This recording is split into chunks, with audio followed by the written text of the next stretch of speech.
Thank you. Welcome to another episode of Everyday Amazing. I am your host, Guy Alton. I hope everybody is enjoying the season so far. I work very hard to bring you guys amazing people from all over Sacramento. Tonight is no different.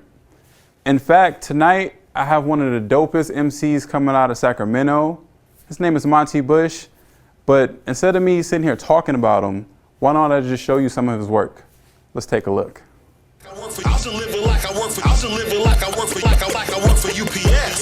First of all, my voice dope, the verse raw. My pen game is money, I never overdraw. Retrace that, I came strapped like overalls. They say I'm nice, I know, they never quoting y'all. That Bush dude don't chill, that's real talk though. I'm so cold, engineer wear a poncho. I make you jealous just off the combo. My concrete jungle resembles the Congo. Speak it into existence, my sentence comes with bars and time. I ain't talking prison, locked down my city, my town is with me. They say I spit clean, just down and gritty. Bush, the professor that knows letters and knows better. Who would've known I would shine like a projector, at your chest like a pocket protector. I'm trying to get brain like I'm Hannibal Lecter. Woo. If you don't like that, you don't like real music. So I'm not gonna keep y'all waiting. We're gonna take a quick break and we'll be right back with Mr. Bush. Everyday Amazing with Guy Alton. I have Mr. Mahtie Bush. Come on out, man. Hey. What's going on? What's going on, man? It's good to see you. Thank you for having me. Of course, man. Like I just said, I think you're one of the best MCs coming out of Sacramento. And with that said, I kind of want to just get into the interview and talk about, man, your upbringing and how you got into being an MC. All right. Well, started back in the 80s, okay. Being a kid, having an older cousin, my older cousin Damien. He'd be playing Beastie Boys or LL Cool J, and I liked Run DMC and Houdini. I like Fat Boys. Fat Boys, yeah. Seeing Prince Markie D, I instantly was like, oh, that's me. You saw yourself in it. I saw myself for sure. Watching Crush Groove and seeing the very last scene of Crush Groove when they're all having a party and it's Curtis Blow and Sheila E. and they're all coming together. That moment when I was a kid just seemed so big to me, and I always felt like that. I want that. Mm-hmm. On top of Michael Jackson. Yeah, of course. You know what I mean? Because it's Michael Jackson. Right. Right. So seeing him as a kid, that the lights are flashing as he's walking, that all was a part of me. Rocksteady Crew, watching them in Beach Street, and I know I'm missing something right now. I know I'm missing something, but all the b-boy aspects of things. So you yourself, were you a b-boy? Did you? Oh yeah. Okay. Yes. Right. Yeah. I was. I've been breaking for years. So I did it for a very long time. I'm a part of a crew. I'm a part of Knucklehead Zoo out of Las Vegas. Right. Was the first crew leader of Orbit Documents, which was here out of Sacramento. I was also a part of Fallen Kings. So a lot of different roles. Yeah, I've been doing that for a long time. Yeah, I'm a b-boy. Okay. I'm an MC, but I'm a b-boy. So b-boy first, MC second, or do they go hand in hand? They kind of go hand in hand. They kind of go hand in hand. Yeah, because there's 4 elements in hip hop, so you try to basically do all the elements, to see which one you're good at. I was pretty good at b-boying for a while, and the MC thing just it's just natural. Being around cousins, uncles, we all ragging on each other, just bagging. We get together, start laughing at people's shoes and stuff like that. like that's our, that comes. You come from the Yo Mama era. That's what it sounds like. Sure. For sure. I remember going to the bookstore buying the Yo Mama book, in 6th grade, and going there and reading the jokes in front of the class, dying, knowing which ones not to read. Yeah, obviously. But just straight up dying, laughing at this book the whole time. So yeah. So you told me a little bit about when you fell in love with hip hop, right? But tell me a little bit about when you realized you had a skill and a knack for being an MC and rapping. Man, I would say probably it's probably during a battle.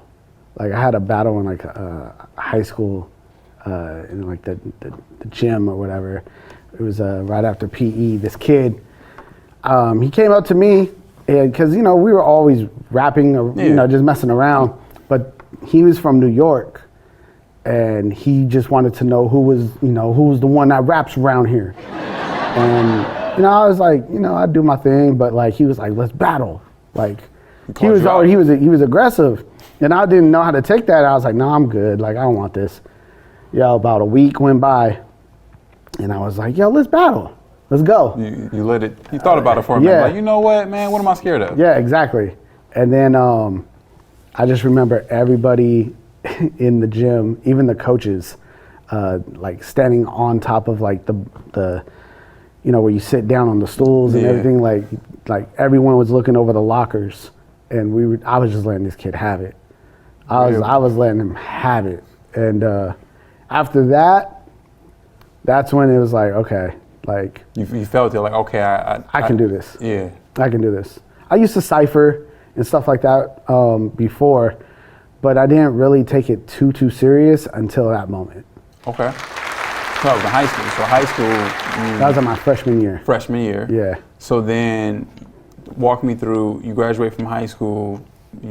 Tell me about your journey of being an MC. Like how far you went with it. Well, I mean, I've been to different countries.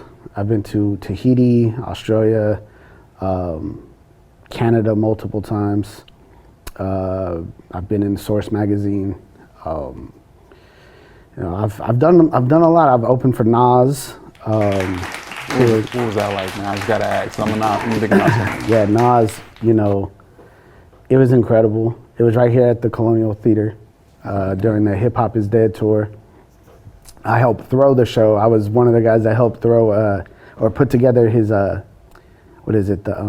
backstage area. Okay. So yeah, I did that, and I actually got to meet him the way we're talking. I was laid out on the couch after the show because I was dead tired, and he walked in, and I was just like, "Oh, what's up?" Like just super casual. Super right? casual. Right? I was just like, "Oh, there's Nas," but I was so dead tired. I was just like, "What's up, man?" He's like, "Oh, what's up? I'm Nas. Nice to meet you." I was like, "Yeah, what's up? I'm Bush." There's like sandwiches. You know what I mean?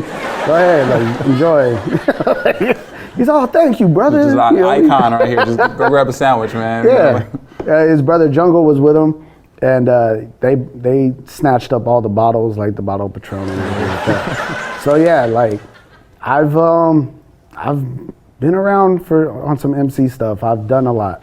Now, has there ever been an MC that so I understand MCs are super competitive, right? And so, but has there ever been an MC that you've been around that just, you just kind of felt like goosebumps around, like why? Like, because being an MC yourself, right? I'm pretty sure you try not to get into those like, oh, this is like my idol moments, and try to be like we both here, right? Yeah. And so, but has there ever been someone where you were like, you know what, like this dude is just raw, man, and just being around him just gives you the chills. 'Cause you've been around a lot of greats. I have. I would say that it happens all the time. Okay. It happens all the time. The neutral answer. The first time, Chino XL, rest in peace to Chino XL, he was like a big bro to me. Mm-hmm. And the first time he asked me to be his hype man on stage, it was at Prepaid Dues. I did the Prepaid Dues show in Santa Barbara. Paid Dues was the next day. And I just kept looking at him as I'm on stage, like rapping his lyrics, but I'm looking at him. And he was like, once we got done, he was like, "Bush, like, knock it off. I know I'm Chino, but like, I'm Derek, okay? Like, get it together." It's like, all right. So then we do Paid Dues the next day, and we're in a UFC ring. That was the stage. The stage was a UFC ring, and he already comes out, or like to Rocky. And so we're walking through with Rebel Arms, with Immortal Technique and Poison Pen, and you know, we're all like huddled up walking to the ring as the music's hitting and he's rapping. As soon as we get into the ring, like, you know, the bomb goes off. My hand was so like shaking. I had to switch hands on the mic, and it was just like, it looked like I had like Parkinson's disease. Wow. I was sitting there like this the whole time. And there's monitors and everything. Yo, like, yeah, that was that moment. Yeah. Where it was. So yeah, man, like I still catch those type of, you know, like, oh my God, there's Razzcast. Or oh goodness, like, you know what I mean, that's so and so. Like, so yeah, like I freak out sometimes. Now, something that stands out to me, man, like you've been around all these different MCs from different cities, right? How do you, being an MC from Sacramento, like what does that mean to you personally, right? Because you'll hear MCs talk about, you know, New York is, you know, got a certain sound, and you know, I know New York, birth of hip hop, you know, and so and then obviously Oakland, hyphen, you know, like so. From Sacramento, you know, being from Sacramento, like what do you feel the most pride in being an MC from Sacramento? I love being an MC from Sacramento and going to other cities and them going, you can't be from Sacramento. I don't know what their perception of Sacramento is. I have no idea. But to be claimed as one of their own from a different city, like, nah, man, you from Brooklyn. Nah, there's no way you're from Brooklyn. Like, you know, to me, it's just, it's dope. It's just dope. You know what I mean? Because it's like, I'm representing my city well then. Yeah. You know, like that's how I feel. When I show up somewhere else and they're like, you're from where? You know, or even here, like when I'm performing at shows here, I tell everybody, like, I'm from Sacramento. I have a song called Backpackramento. like, I get off stage and the first thing they're saying is like, yo, where you from? I'm like, dog, like I'm from down the street. Right. And they just can't believe it because. Right. Okay. You know, so I love being an MC from Sacramento. I think it's dope. So if you had to compare yourself style-wise to one MC, you know, what would you say? That's tough. That's tough. I pull from a lot. I've heard, you know, I compliment like basically like Jadakiss. Like I've heard that, and I don't disagree. I've heard from Chino XL himself say, "Oh, dude, you sound like MF Doom," but I think that was like when I was younger. But Jadakiss, I get compared to, you know, I can see that. I can see that too.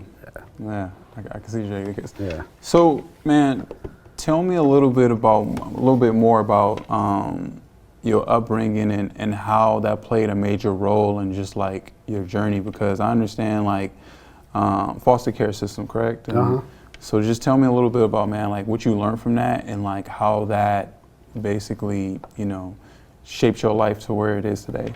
Being in, growing up kind of like off of like where Mack Road, Stockton Boulevard area, before it expanded, you know, it was real like country. But then you make a left right by Camelot Park and it gets crazy, you know? So it was just different, you know, and then like having like people come over that were doing drugs, or, you know, the rent can't get paid, or not rent, but like the mortgage can't get paid, so we got to cut something off.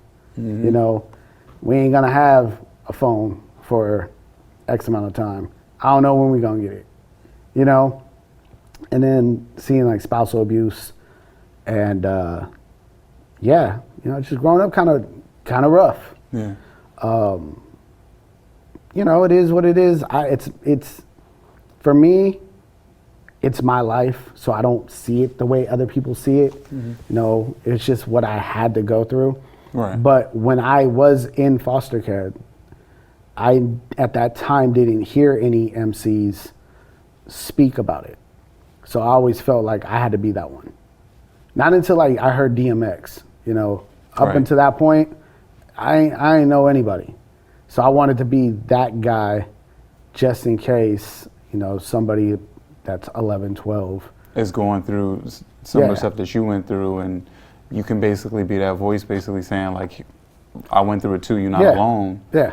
And you know, like being able to put it in, you know, your music and just challenge. I like the way, because many people, different people deal with that type of stuff different ways, right? Oh, yeah. And I like that you were able to channel it in a positive way, right? Because you could have easily took what you saw and what you went through and just, you know, destruction. I could blame people all day.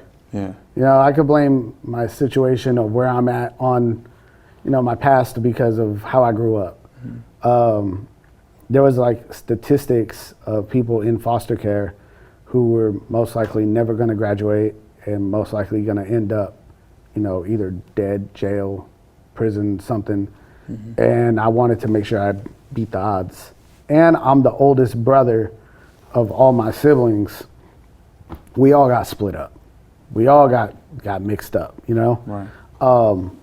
But I wanted to show them that like it don't matter where we're at right now. Like we can figure this out. We can do something else. We don't have to be our situation right now. Like this is just what's happening. We can grow up and do better. You know, so that's kind of like, I don't know, it's just kind of me. I like what you said. We're going to dive more into that. But Yeah. before that, we're going to take a quick PSA break, and we'll be right back after these messages. Everyday amazing with Sky Alton. What's going on and everything. It's your boy, He Got Him, and you are watching Everyday Amazing with Sky Alton. Everyday amazing with Sky Alton. I'm still here with Mahtie Bush. Mahtie, before we went to break, you talked about you set an example for your siblings, right? Yeah. So what's that relationship with now, man? Like, I'm pretty sure they're super proud of you. And I mean, I'm sure they are too. It's tough. Yeah. It's not where I want it to be. But I feel like things are never too late, Yeah. if that makes sense. No, definitely does. You grow, figure things out, you apologize, you move forward. And if you can't, then you might need help. Like that's the way I look at it. But yeah, like I have a little brother who I helped get out of the system as well. So I've been not only in it, but I've also been on the other side of it. Actually, he's who I was, you know, from playing basketball. He tonight he had like 11 points, and he had the last bucket of the game, and he stole the ball to make sure they won the game. Okay. Yeah. Like he really did that, and he's like 6'2", and like he's just this wiry kid, you know what I mean? But I've seen him since he was a baby. Yeah. You know, and I've been in his life the whole time. So Yeah. I feel like, yeah, he's my brother, but he's, you know, a little bit more for me. Yeah, because you've been raising them. Right. You know? Like, yeah. So we're gonna switch gears for a little bit, because I understand you are pretty big on social media, right? And tell me a little bit about how that plays into, you know, how you've been using that to expand your music, and just like, because it's not just music that you're doing there, man. You do comedy and stuff like that. So can we expect to see, you know, a comedy special sometime, or just like, because you really enjoy that. Oh, I love it. You know, and so just tell me a little bit about like your experience with that, and like what that means to you. You know, all my friends have told me like, yeah, we know you can rap, but like you're actually funny. You know, you need to like show your personality. And for me, you know, I kind of like I kept that just between us, like fun, you know, joking, whatever. Like I said, like being around my uncles and everything, like we just rag on each other for fun. It's just, you know, play the dozens. But I did one video where I basically, like, I think you call it stitching or remixing, like a Katy Perry thing. And the video got like 3.4 million views, and it's still going. Like before I walked in the door, I was still getting likes on it. I did that back in September. So then I saw it and I was like, all right, this is just me messing around at home. I'm not even doing anything crazy. Right. So if that's the case, then I'm just, I'm gonna go in. I was doing some acting, background work. So I kind of use what I do with my nonsense comedy on my IG page to, get a little bit more acting experience. That's kind of what it was for me. But then, I dropped my freestyles on my IG page, and I started seeing that like, oh, they're watching that too. Yeah. So I was like, okay, well then I'm gonna do both. Yeah. I don't know if I'm gonna do a stand up. 3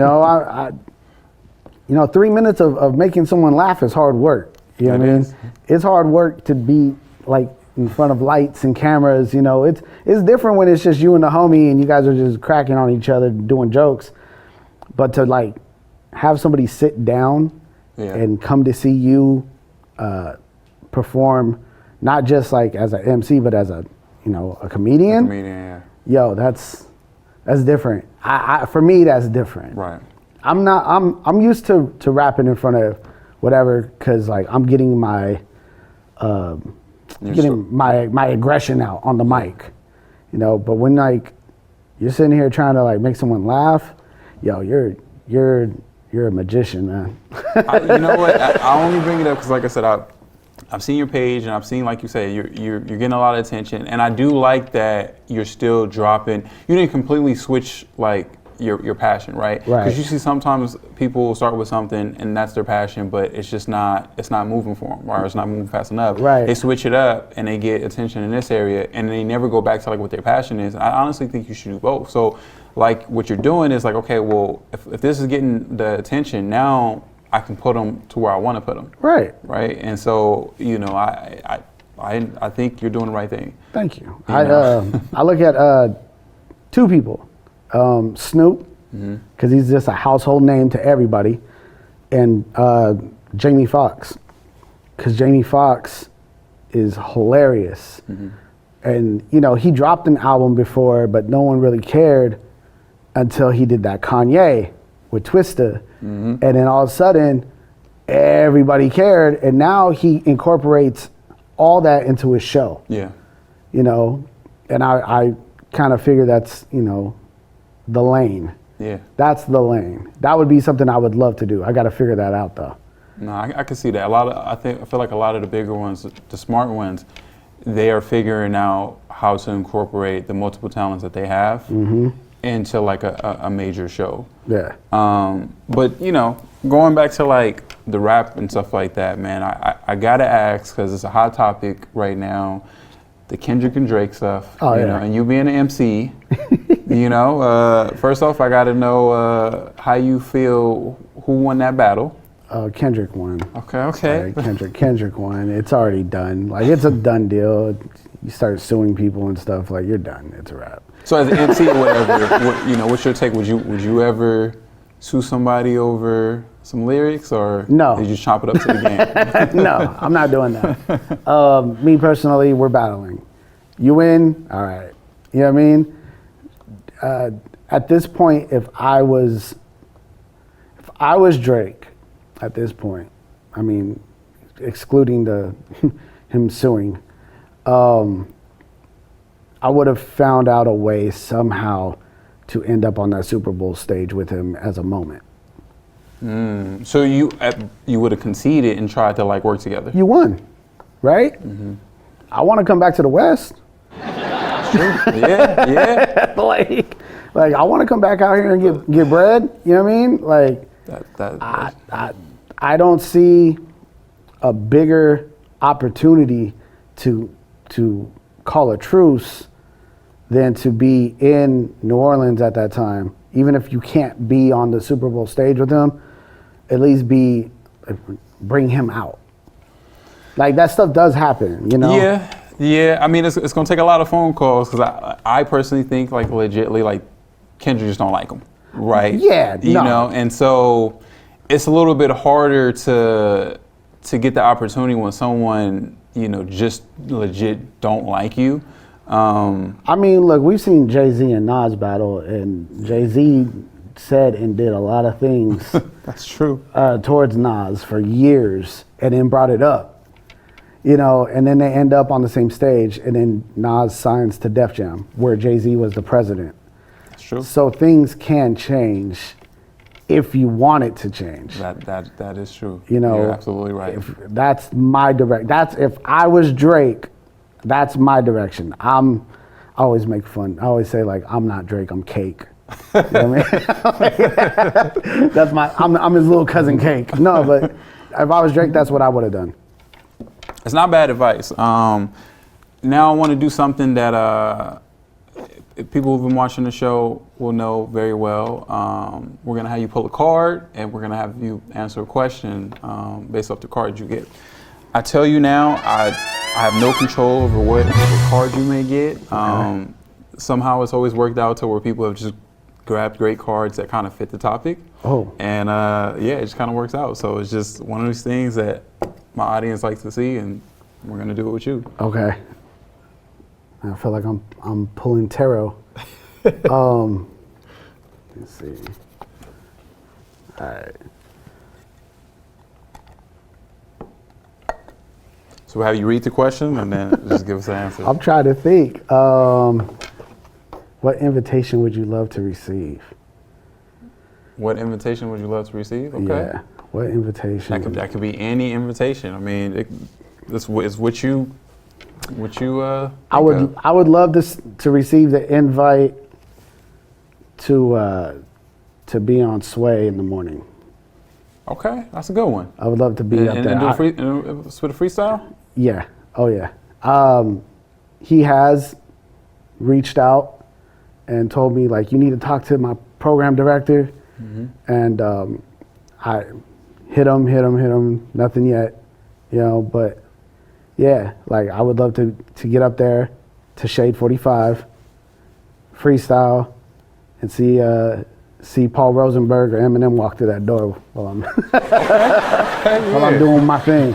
Cause yeah, I want to be on Shade 45. That, like, to me, as an MC, Sway, Wake Up Show, like, that's, you know, King Tech, you know, all that. We're gonna put this out there, man. We're gonna. I think it'll happen for you. We're gonna put that energy out there, man. That'd be dope. I want to have you give out your socials, man. Tell everybody where they can come check you out, where they can find you, where they can listen to your music. Yeah, you know, just go ahead and let the people know. All right. So I'm on Instagram, Mahtie Bush BUSH 916. You can catch me there. I'm usually on Instagram. Same handle for Facebook. The handle's Mahtie Bush 702 on X or Twitter. You know what I mean? And yeah, I'm usually on Instagram. Okay. So, yeah. Well, thank you again for coming on the show, man, and just sharing your story. Like I said, I think it's an amazing one. I think, you know, a lot of people can relate, especially to, like, you know, the b-boy and you know, how they got into hip hop. And I love what you're doing. I love the way you represent Sacramento, and I know you're gonna keep doing it. And thank you again, man, for just coming on the show and just sharing. I appreciate it, dude. This is awesome. Thank you, man. Thank you. Thank you all for watching. This has been another great episode of Everyday Amazing. Of course, I strive to bring you guys the most amazing people from all over Sacramento. Stay tuned. This is gonna be an amazing season, and I can't wait to see you everyone next time. Thank you.